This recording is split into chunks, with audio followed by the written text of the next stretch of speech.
Mystère des Carême. Nous pouvons être sûrs qu'une saison aussi sacrée que celle du Carême est riche en mystères.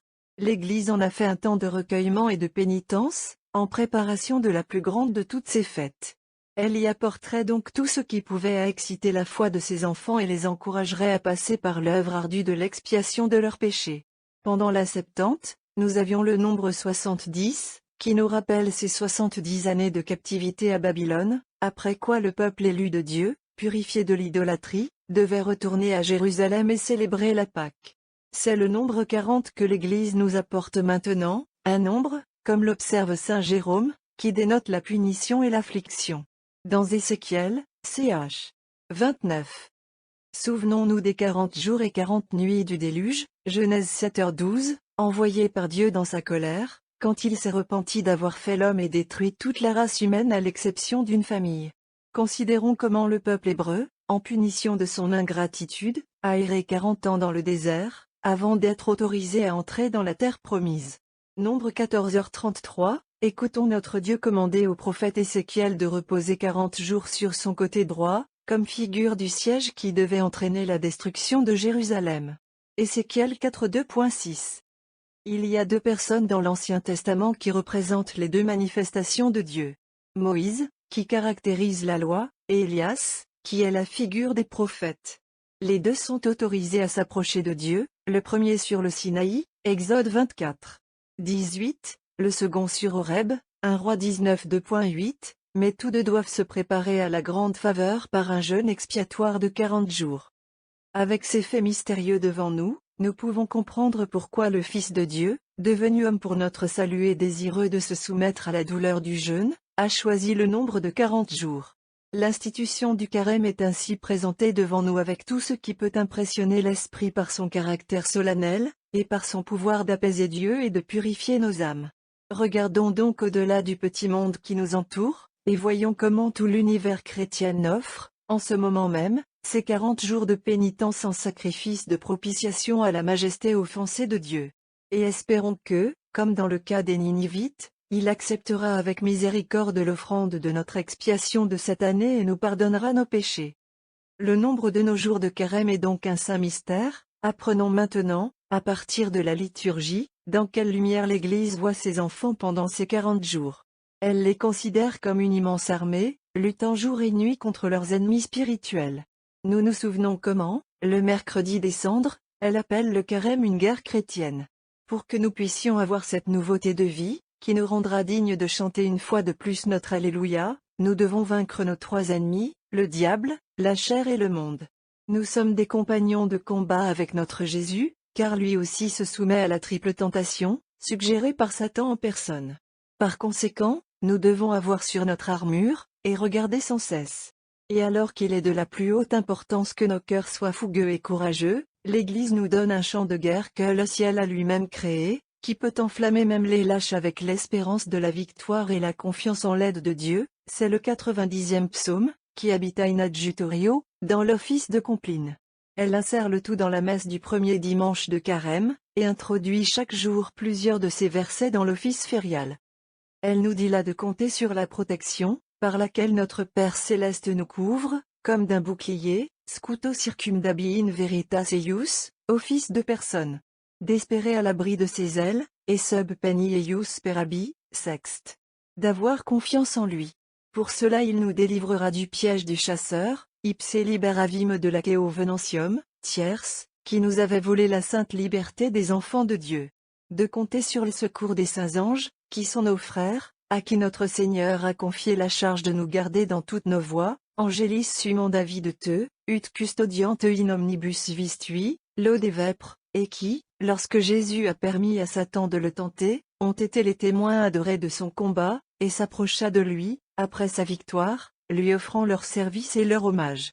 Entrons bien en nous ces sentiments par lesquels l'Église voudrait que nous soyons inspirés. Et, au cours de notre campagne de 6 semaines, répétons souvent cet admirable cantique, qui décrit si bien ce que les soldats du Christ devraient être et ressentir en cette saison de la grande guerre spirituelle. Mais l'Église ne se contente pas de nous animer ainsi dans la lutte avec nos ennemis. Elle aurait aussi nos esprits absorbés par des pensées de la plus grande importance, et c'est à cette fin qu'elle nous présente 3 grands sujets, qu'elle nous déploiera progressivement entre cette solennité et la grande solennité pascale. Soyons tous attentifs à ces leçons émouvantes et instructives. Et d'abord, il y a la conspiration des Juifs contre notre Rédempteur. Elle nous sera présentée dans toute son histoire, de sa première formation à sa consommation finale le grand vendredi, lorsque nous verrons le Fils de Dieu suspendu au bois de la croix.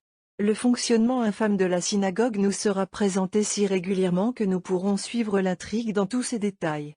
Nous serons enflammés d'amour pour l'auguste victime, dont la douceur, la sagesse et la dignité témoignent d'un Dieu. Le drame divin, qui a commencé dans la grotte de Bethléem, doit se terminer sur le calvaire.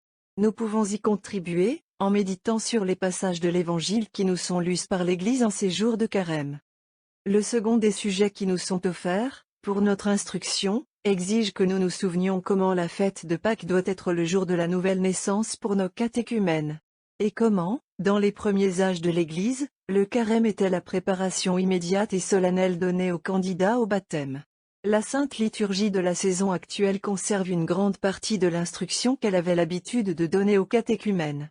Et en écoutant ces magnifiques leçons de l'Ancien et du Nouveau Testament, par lesquelles elle a achevé leur initiation, nous devrions penser avec gratitude à la façon dont nous n'avons pas été tenus d'attendre des années avant d'être faits enfants de Dieu, mais que nous avons été heureusement admis au baptême même dans notre enfance. Nous serons conduits à prier pour ces nouveaux catéchumènes qui, cette année même, dans des pays lointains, reçoivent des instructions de leurs missionnaires zélés et attendent avec impatience, comme l'ont fait les postulants de l'Église primitive, cette fête de la victoire de notre Sauveur sur la mort, lorsqu'ils seront purifiés dans les eaux du baptême et recevront du contact un être nouveau, la régénération. Troisièmement, nous devons nous rappeler comment, autrefois, les pénitents publics, qui avaient été séparés le mercredi des cendres de l'Assemblée des fidèles, ont été l'objet de la sollicitude maternelle de l'Église pendant les 40 jours de carême et devaient être admis à la réconciliation le jeudi saint, si leur repentir était de nature à mériter ce pardon public. Nous aurons l'admirable cours des instructions, qui ont été conçues à l'origine pour ces pénitents, et que la liturgie, fidèle comme elle l'est toujours à de telles traditions, conserve encore pour nous. En lisant ces passages sublimes de l'Écriture, nous penserons naturellement à nos propres péchés et aux conditions faciles qui nous ont été graciées. Alors que, si nous avions vécu en d'autres temps, nous aurions probablement dû subir l'épreuve d'une pénitence publique et sévère. Cela nous incitera à la ferveur, car nous nous souviendrons que, quels que soient les changements que l'indulgence de l'Église peut l'amener à faire dans sa discipline, la justice de notre Dieu est toujours la même. Nous trouverons dans tout cela un motif supplémentaire pour offrir à Sa Majesté divine le sacrifice d'un cœur contrit, et nous traverserons nos pénitences avec cet empressement joyeux, que la conviction de nos méritants beaucoup plus sévères apporte toujours avec elle. Afin de maintenir le caractère de tristesse et d'austérité qui convient si bien au carême, l'Église, pendant de nombreux siècles, a admis très peu de fêtes dans cette partie de son année, dans la mesure où il y a toujours de la joie là où il y a même une fête spirituelle. Au IVe siècle, nous avons le concile de Laodicée interdisant, dans son 51e canon, de célébrer une fête ou une commémoration de Toussaint pendant le carême, sauf le samedi ou le dimanche. Lab, concile. Tome I, l'Église grecque a maintenu de manière rigide ce point de discipline de carême. Ce n'est pas non plus avant de nombreux siècles après le concile de Laodicée qu'elle a fait une exception pour le 25 mars, jour où elle observe maintenant la fête de l'Annonciation de Notre-Dame. L'Église de Rome a maintenu cette même discipline, du moins en principe. Mais elle a admis la fête de l'Annonciation à une période très précoce, et un peu plus tard, la fête de l'apôtre Saint Matthias, le 24 février. Au cours des derniers siècles, elle a admis plusieurs autres fêtes dans la partie de son calendrier général qui coïncide avec le carême. Pourtant, elle observe une certaine restriction, par respect pour la pratique ancienne. La raison pour laquelle l'Église de Rome est moins sévère sur ce point d'exclusion des fêtes des saints pendant le carême, c'est que les chrétiens d'Occident n'ont jamais considéré la célébration d'une fête comme incompatible avec le jeûne. Les Grecs, au contraire, croient que les deux sont inconciliables et, en conséquence de ce principe, n'observent jamais le samedi comme un jour de jeûne, parce qu'ils le gardent toujours en solennité, bien qu'ils fassent du samedi saint une exception, et jeûnent dessus. Pour la même raison, ils ne jeûnent pas sur l'Annonciation. Cette étrange idée a donné naissance, au 7e siècle ou vers cette date, a une coutume propre à l'Église grecque. Elle s'appelle la messe des présanctifiés, c'est-à-dire consacrée dans un sacrifice antérieur. Chaque dimanche de carême, le prêtre consacre 6 hosties, dont l'une qu'il reçoit dans cette messe. Mais les 5 autres sont réservées à une simple communion, qui se fait chacun des 5 jours suivants, sans que le saint sacrifice ne soit offert. L'Église latine ne pratique ce rite qu'une fois dans l'année, c'est-à-dire le vendredi saint, et ce en commémoration d'un mystère sublime, que nous expliquerons à sa juste place. Cette coutume de l'Église grecque a évidemment été suggérée par le 49e canon du Concile de Laodicée, qui interdit l'offrande de pain pour le sacrifice pendant le carême, sauf les samedis et dimanches. Lab, Concile.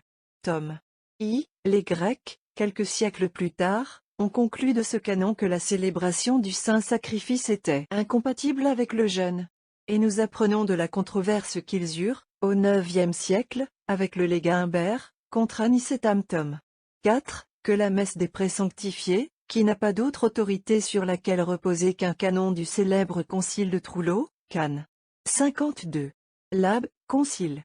Tome V, tenu en 692, a été justifié par les Grecs sur cette supplication absurde, que la communion du corps et du sang de notre Seigneur a rompu le jeûne de carême.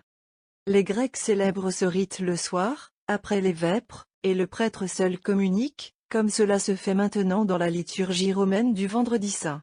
Mais pendant de nombreux siècles, ils ont fait une exception pour l'Annonciation. Ils interrompent le jeûne de carême en cette fête, ils célèbrent la messe et les fidèles sont autorisés à recevoir la Sainte Communion. Le chanoine du concile de Laodicée n'a probablement jamais été reçu dans l'Église occidentale. Si la suspension du saint sacrifice pendant le carême a jamais été pratiquée à Rome, ce n'était que le jeudi. Et même la coutume a été abandonnée au 8e siècle, comme nous l'apprend Anastase le bibliothécaire, qui nous dit que le pape Saint Grégoire II, désireux d'achever le sacramentaire romain, a ajouté des messes pour les jeudis des 5 premières semaines de carême. Anasta. Dans Grégorio II, il est difficile d'attribuer la raison de cette interruption de la messe le jeudi dans l'Église romaine, ou de la coutume similaire observée par l'Église de Milan les vendredis de carême. Les explications que nous avons trouvées chez différents auteurs ne sont pas satisfaisantes. En ce qui concerne Milan, nous sommes enclins à penser que, non satisfaite de la simple adoption de l'usage romain de ne pas célébrer la messe le vendredi saint, l'Église ambrosienne a étendu le rite à tous les vendredis de carême. Après avoir ainsi brièvement fait allusion à ces détails, nous devons clore notre présent chapitre par quelques mots sur les saints rites qui sont maintenant observés, pendant le carême, dans nos églises occidentales. Nous en avons expliqué plusieurs dans notre Septuagesima. La suspension de l'Alléluia. Les vêtements violets. La mise de côté de la dalmatique du diacre et de la tunique du sous-diacre. L'omission des 2 joyeux cantiques Gloria in excelsis et Te Deum. La substitution du tract triste au verset Alléluia dans la messe. Le Benedicamus Domino au lieu de l'Ite Missae. La prière supplémentaire dite sur le peuple après les post-communions les jours sauvages. La célébration de l'office des vêpres avant midi, sauf le dimanche. Tout cela est familier à nos lecteurs. Nous n'avons plus qu'à mentionner, en outre, les génuflexions prescrites pour la conclusion de toutes les heures de l'office divin sur les férias, et la rubrique qui demande au cœur de s'agenouiller, ces mêmes jours, pendant le canon de la messe. Il y avait d'autres cérémonies propres au temps du carême, qui étaient observées dans les églises de l'Ouest, mais qui sont maintenant, depuis de nombreux siècles, tombées en désuétude générale. Nous disons générale, parce qu'ils sont encore partiellement maintenus à certains endroits. Parmi ces rites, le plus imposant était celui de mettre en place un grand voile entre le chœur et l'autel, afin que ni le clergé ni les gens ne puissent regarder les saints mystères célébrés dans le sanctuaire. Ce voile, qui s'appelait le rideaué, d'une manière générale, était de couleur pourpre, était un symbole de la pénitence à laquelle le pécheur devait se soumettre, afin de mériter la vue de cette divine majesté, devant le visage de laquelle il avait commis tant d'outrages. Cela signifiait, en outre, les humiliations endurées par notre Rédempteur, qui était une pierre d'achoppement pour la fière synagogue. Mais comme un voile qui est soudainement mis de côté, ces humiliations devaient céder et se transformer en gloire de la résurrection. Honorius de Autun. Gemma Animae, Lib. 3. Capitale 16. Parmi les autres lieux où ce rite est encore observé, on peut citer l'église métropolitaine de Paris, Notre-Dame. C'était aussi la coutume, dans de nombreuses églises, de voiler le crucifix et les statues des saints dès le début du carême. Afin d'exciter les fidèles à un sens de pénitence plus vif, ils ont été privés de la consolation que la vue de ces saintes images apporte toujours à l'âme. Mais cette coutume, qui est encore conservée dans certains endroits, était moins générale que la plus expressive utilisée dans l'Église romaine, que nous expliquerons dans notre prochain volume, le voile du crucifix et des statues seulement dans Passiontide. Nous apprenons par les cérémonies du Moyen-Âge que, pendant le carême, et en particulier les mercredis et vendredis, les processions étaient fréquemment faites d'une église à l'autre. Dans les monastères, ces processions se faisaient dans le cloître, et pieds nus. Martène. De Antekizecle. Ritibu, tome 3. Capital 18, cette coutume a été suggérée par la pratique de Rome, où il y a une station pour chaque jour de carême qui, pendant de nombreux siècles, a commencé par une procession à l'église de la gare. Enfin, l'Église a toujours eu l'habitude d'ajouter à ses prières pendant le temps du carême. Sa discipline actuelle est que, sur les férias, dans les églises cathédrales et collégiales qui ne sont pas exemptées par une coutume contraire, les ajouts suivants doivent être faits aux heures canoniques. Le lundi, l'office des morts, le mercredi, les psaumes graduels, et le vendredi, les psaumes pénitentiels. Dans certaines églises, au Moyen Âge, tout le psautier était ajouté chaque semaine de carême à l'office habituel. Ibidem. Égal. Ce texte est tiré de l'année liturgique, écrit par Dom Prosper Guéranger.